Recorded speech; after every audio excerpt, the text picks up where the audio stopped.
Hey everyone, this is Caitlin. And this is Lacey and Silas. And this is Women in the Trailer Industry.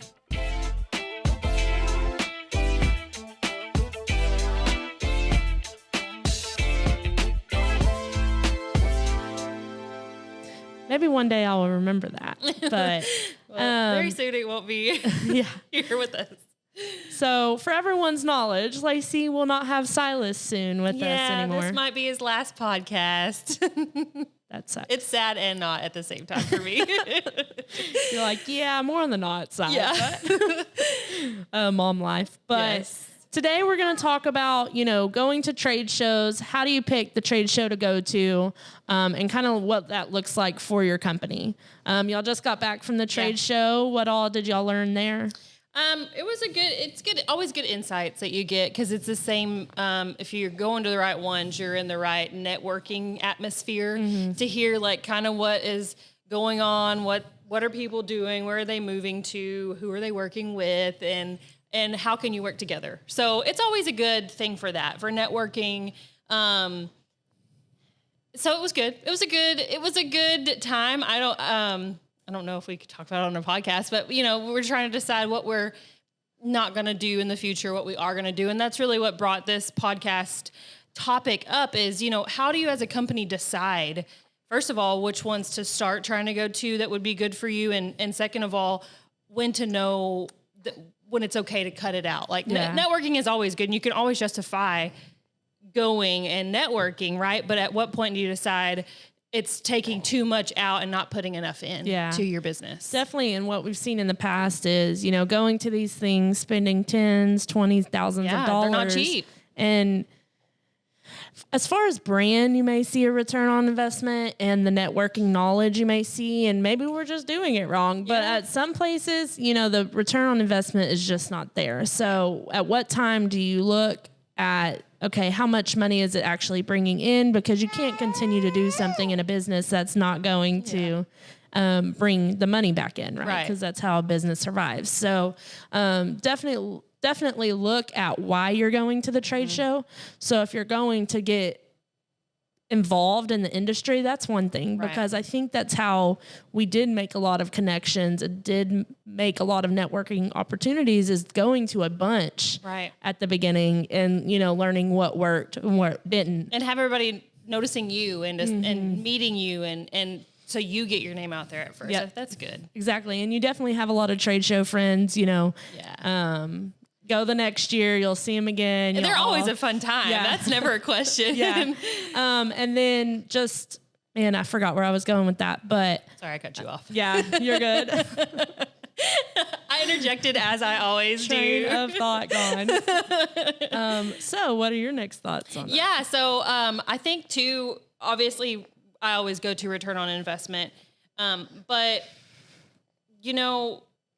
I think if you decide that there is, for our industry, there's multiple trade shows. But so maybe for your industry there is, and you can decide this kind of like we have, but you can identify somewhere that you really like to go and that is good for your business. And by cutting out others, you can pour more everything you have into that one. And also I think what's important to talk about is we didn't do this for years, and we kind of just started doing this in the last couple of years. Strategizing why you're there, having your team be aligned with all right, you're spending the money on this, you're going to be totally invested.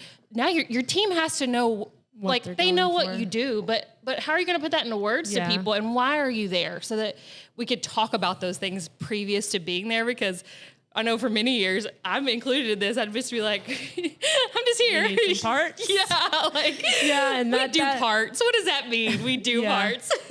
And that kind of was the train of thought. What are we going for? But also, if you're going to send people to a trade show, let's skip the learning curve for you there. Make sure whoever it is that is going is following up with whomever customer you're talking to. I think where we've lost the most and where your ROI can get skewed is you have a lot of leads from these trade shows. Is someone going to follow up? I mean, do you even have the workforce to follow up? Right. and make there a dedicated person for that. You know, you have all these interested people. Some of them just showed interest and are not really interested, and some of them are really interested. So just be sure you put someone in that place to continuously follow up, even if it's one person, and make sure that's done frequently. And I believe that will help your ROI more than just going and then not ever doing anything. The cards fall where they fall, and that's I think this last year and a half, maybe, we actually had people following up, so our numbers still could be kind of skewed. Right. But also, I think you get a feel while you're at the show itself, like how many people are serious, how many are bullshitting you, Right. you know, and just conversating and, you know, making those connections, which is great. But yeah. I know for my first couple, you think like, if you don't have the experience in it, everybody you talk to, you're like, oh man, this is going to be so awesome. Everybody, you know, everybody's interested in it. And I'm reaching out and it's about to be like a killer month in sales and all these things. And the more you go, the more you can kind of gauge like who really is asking the questions that are leading into The sell and what's going to be good for your time that you're spending into this. Yeah. And okay, so let me just say this too.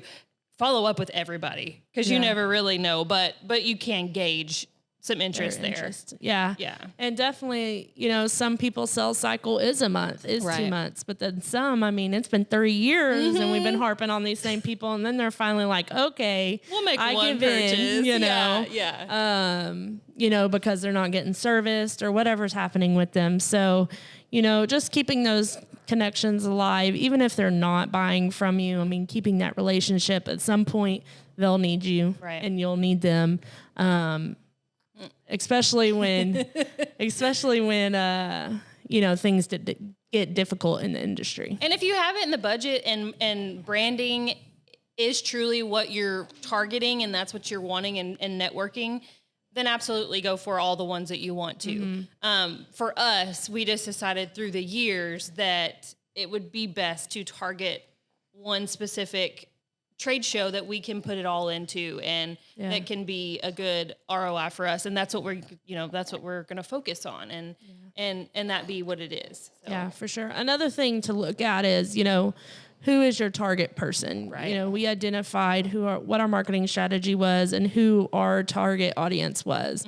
And really we saw that only one really of the trade shows we went to, that's not even really in the trailer industry, was our target audience. Right. And so that's something to be said for, you know, why maybe you're not getting the ROI you're looking at. But then maybe, you know, Juan sent over a trade show the other day and you're kind of like, me, I don't know if I'm scorned by trade shows or like if I want to try anything new, but it'll definitely be interesting for something to look at. Yeah. I mean, and just to try to be on the brainwave of like, we have to find the one that is best for us. And we're okay with not going to all of them. And it's kind of an attachment. You have to kind of separate yourself from wanting to go to these for some reason that means nothing, right? But I mean, even if you don't go as a booth, as a participant, you could probably still go as a spectator. Absolutely. You're still a member of that organization and, you know, still have that networking experience. You just won't have a lot of people walking past your brand, but at least all the vendors there would know. And then there are networking activities where you can not solicit yourself, but go talk to other people and make those connections. See the familiar faces again and just that time to reconnect. Yeah, for sure. So do you have any favorite trade show memories? I mean, this was your first. This was my first one to kind of like oversee and organize, and that's a whole different can of podcast. Worms. Yeah, just making sure that you're organized and have all the things, and we learn every single year something new to be better with. I don't really have like a super favorite one. Do you have one? I don't really have favorites. Yeah. So it's more like crazy crap that happened, you know? So at our last trade show at NATM, not this year, but the year prior, we were in Tampa and, I don't know, everybody had finally come in, drank whatever they needed to. And then we were sitting at the table, Kiefer and I, and all of a sudden we realized somehow that our email had been hacked for the company. And so basically that meant all of our emails went down. So it was like 2 a.m. scramble, like creating everybody new emails and trying to figure out how to get the old one up and all of this mess. And it's like this stuff always happens when you go When somewhere. you're out of pocket. Yeah, the quote unquote IT department was at the show. Yeah, I know. And don't get a drunk person working on IT stuff because they are just stressed the F out.